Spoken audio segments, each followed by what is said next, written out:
పోయింది పోయింది అనుకున్నాం. ముదనష్టపు మాయదారి మహమ్మారి ఎక్కడికి పోలా, దాక్కునున్నది.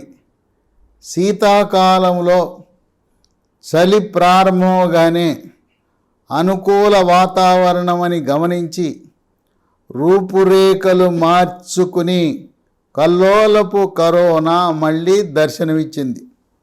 ఇన్నాళ్ళు ప్రశాంతంగా భారతదేశంలో గత స్మృతులను, అప్పటి విషాదపూరితమైన ఛాయలను మరిచి ఆనందంగా నూతన సంవత్సరం గడుపుకుందాం, సంక్రాంతి గడుపుకుందామనే తరుణంలో భారతదేశంలో ఇదొక విషాదకరమైన వార్త.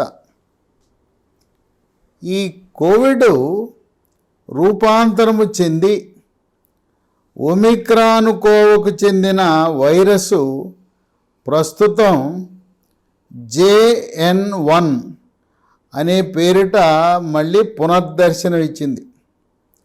అయితే ఇది ఒమిక్రాన్ కోవకు చెందినది కనుక మనం ఏమీ భయపడవలసిన అవసరం లేదు. మన దేశంలో అత్యధికంగా మరణాలు 2వ వేవ్లో డెల్టా వైరస్ వల్ల మనకు ఎక్కువ నష్టం జరిగింది. ఈ ఒమిక్రాన్ అనేది నిర్వీర్యమైన వైరసే. ఎలా అయితే మనకు అరటి మొక్క ఉంటే అరటి మొక్క పిలక నుంచి పిలక పెడుతూ ఉంటే అది ఆఖరికి వచ్చేసరికి ఆ అరటి పిలక 6వ తరం వచ్చేసరికి చిన్న గెల వస్తుంది. కనుక ఇప్పుడు మనం భయపడవలసిన అవసరం లేదు. మరణాలు అతి తక్కువ, ఆందోళన చెందవలసిన అవసరం లేదు. లక్షణాలలో ఏమాత్రం మార్పు లేదు. గతంలో ఎలాంటి లక్షణాలు ఉన్నాయి, అవే లక్షణాలు ఉన్నాయి. తలనొప్పి, ఒళ్ళు నొప్పులు, తుమ్ములు, ముక్కు దిబ్బడ, ముక్కు బ్లాకు, ముక్కు కారటము, దగ్గు, పొడి దగ్గు కానీ, దగ్గితే కళ్ళిపట్టం కానీ. ఈ దగ్గు కళ్ళి ఉన్నవాళ్ళు తెలుపు రంగు కళ్ళి ఉంటే యాంటీబయాటిక్ మందులు వాడకూడదు. కళ్ళి రంగు పసుపు కానీ ఆకుపచ్చ రంగుకు వచ్చినప్పుడు అప్పుడు యాంటీబయాటిక్ వాడాలి.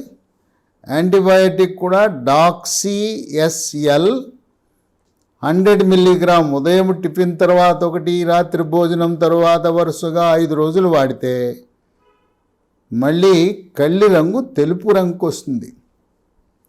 వీటితో పాటు గొంతు నొప్పి చాలా బాధపడుతుంది. గొంతు నొప్పికి మన ఇంటి రెమెడీ, హోమ్ రెమెడీ అల్లం ముక్క తీసుకుని, అల్లం ముక్క గంటకోసారి 2 గంటలకోసారి చప్పటిస్తే గొంతు నొప్పి పూర్తిగా పోతుంది.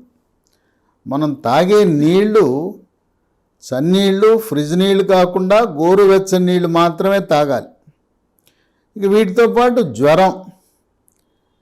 జ్వరంతో పాటు వికారము, వాంతి, ఆకలి నశించటము, పొట్టలో నొప్పి, విరోచనాలు కూడా మనం ఈ కోవిడ్ లక్షణాలుగా భాగంగా చూస్తుంటాం. అందరికీ అన్నీ ఉండవలసిన అవసరం లేదు. కొన్ని లక్షణాలు మాత్రమే ఉంటాయి.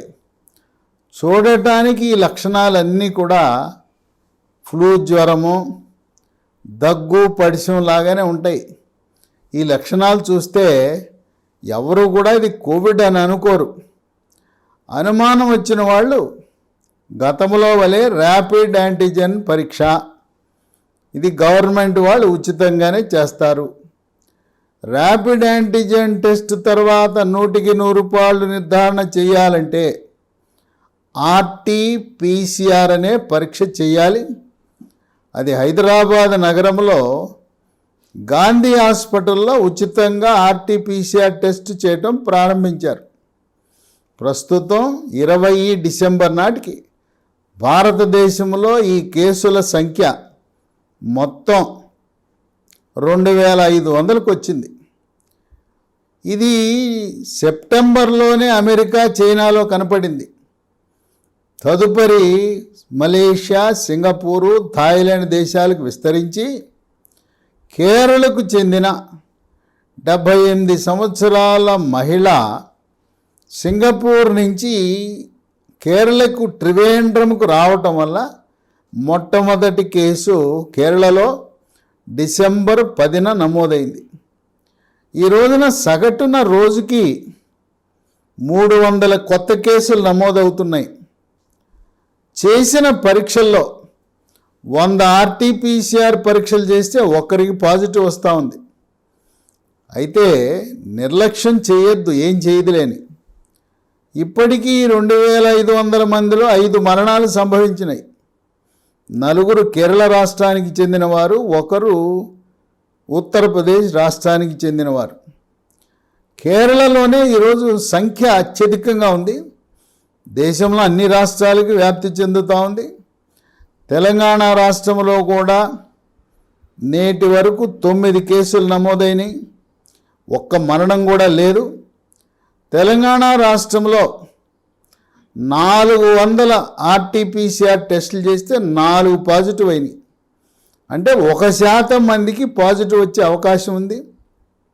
కేంద్ర ప్రభుత్వం రాష్ట్రాలన్నింటినీ హెచ్చరికలు జారీ చేసి గతంలో ఏ విధంగా కోవిడ్ నిబంధనలు రాష్ట్ర ప్రభుత్వం అమలు పరిచిందో అన్నీ కూడా మళ్ళీ అమలు చేయవలసిందిగా, టెస్ట్ కిట్లను సిద్ధం చేసుకోవాల్సిందిగా చెప్పారు.